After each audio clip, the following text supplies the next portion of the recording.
यह कहानी एक युवा आर्यन की है जो अपने जीवन में मानसिक अशांति और नकारात्मक विचारों से परेशान है। आर्यन को हमेशा यह महसूस होता है कि उसकी सोच पर नियंत्रण नहीं है और ये विचार उसके जीवन में दुख और चिंता का कारण बन रहे हैं। एक दिन उसे एक बुजुर्ग से बुद्ध के शिक्षाओं के बारे में पता चलता है।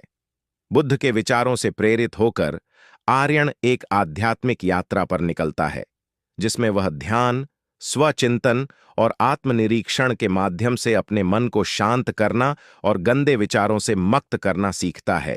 आर्यन एक सामान्य युवक था जो शहर के एक प्रतिष्ठित कॉलेज में पढ़ाई कर रहा था। उसका जीवन बाहरी रूप से तो सामान्य दिखता था, लेकिन अंदर ही अंदर वह मानसिक अशांति और नकारात्मक विचारों से जूझ रहा था। छोटी छोटी बातों पर गुस्सा आना, दूसरों से ईर्ष्या करना और आत्मसंदेह उसकी दिनचर्या का हिस्सा बन चुके थे। एक दिन कॉलेज के बाद वह एक शांत पार्क में बैठा हुआ था। उसकी नजर एक बुजुर्ग व्यक्ति पर पड़ी जो एक पेड़ के नीचे ध्यान में बैठा हुआ था। उस व्यक्ति के चेहरे पर अद्भुत शांति और संतोष था जो आर्यन को बहुत प्रभावित कर गया।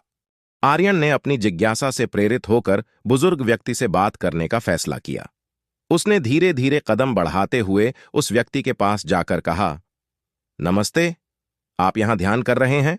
बुजुर्ग ने अपनी आंखें खोलीं और मुस्कुराते हुए कहा, हां बेटा, मैं हर दिन यहां आकर ध्यान करता हूं। यह मुझे शांति और संतुलन बनाए रखने में मदद करता है। आर्यन ने अपनी समस्या बताते हुए कहा, मैं भी शांति पाना चाहता हूं, लेकिन मेरे मन में हमेशा गंदे विचार और अशांति भरी रहती है। आप क्या करते हैं जिससे आपको इतनी शांति मिलती है?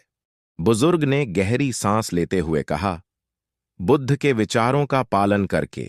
बुद्ध ने हमें सिखाया कि हमारे विचार हमारे ही नियंत्रण में होते हैं। अगर हम सही मार्गदर्शन और अभ्यास करें तो हम अपने मन को शुद्ध कर सकते हैं। बुजुर्ग ने आर्यन को बुद्ध के ध्यान और आत्मनिरीक्षण के महत्व के बारे में बताया। उन्होंने उसे सरल ध्यान की विधि सिखाई जिसमें उसे अपने श्वास पर ध्यान केंद्रित करना था। आर्यन ने इस नई विधि को अपनाने का निश्चय किया और रोजाना कुछ समय ध्यान में बिताने लगा। शुरुआत में उसे बहुत कठिनाई हुई। उसके मन में हर समय तरह तरह के विचार आते रहे, लेकिन धीरे धीरे उसने अपने मन को शांत करना सीखा। उसने ध्यान के दौरान आने वाले विचारों को स्वीकारना और उन्हें बिना किसी जजमेंट के जाने देना सीखा। ध्यान के अभ्यास के साथ साथ बुजुर्ग ने आर्यन को स्वचिंतन और आत्मनिरीक्षण की विधि भी सिखाई। उन्होंने उसे बताया कि कैसे अपने विचारों और भावनाओं को देखने और समझने से हम उन्हें नियंत्रित कर सकते हैं। आर्यन ने अपने विचारों की जड़ तक पहुंचने और उनके मूल कारणों को समझने का प्रयास किया। उसे समझ में आया कि उसके गंदे विचार और अशांति का मुख्य कारण उसके अंदर की असुरक्षा और भय थे। उसने इन भावनाओं का सामना करना शुरू किया और उन्हें बुद्ध के शिक्षाओं के माध्यम से सकारात्मकता और करुणा में बदलने का प्रयास किया। समय के साथ आर्यन के जीवन में सकारात्मक परिवर्तन आने लगे। उसने महसूस किया कि उसके मन के गंदे विचार कम हो रहे हैं और वह पहले से ज्यादा शांत और संतुलित महसूस कर रहा है।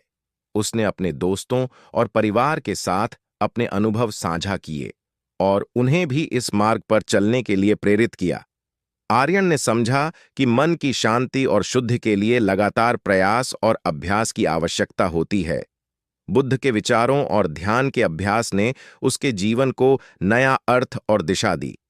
उसने यह भी जाना कि यह यात्रा अंतहीन है और उसे हमेशा खुद को सुधारने और विकसित करने का प्रयास करते रहना होगा। आर्यन की कहानी हमें यह सिखाती है कि जीवन में चाहे कितनी भी मानसिक अशांति और नकारात्मक विचार क्यों न हो, सही मार्गदर्शन और आत्म प्रयास से हम अपने मन को शांत और शुद्ध कर सकते हैं। बुद्ध के शिक्षाओं ने उसे अपने मन के गंदे विचारों से मुक्त होने और एक नए सकारात्मक जीवन की दिशा में बढ़ने में मदद की। दोस्तों, मैं उम्मीद करता हूं कि आपको ये कहानी दिल से अच्छी लगी होगी। इस वीडियो को लाइक और सब्सक्राइब जरूर करना। नमो बुद्धाय।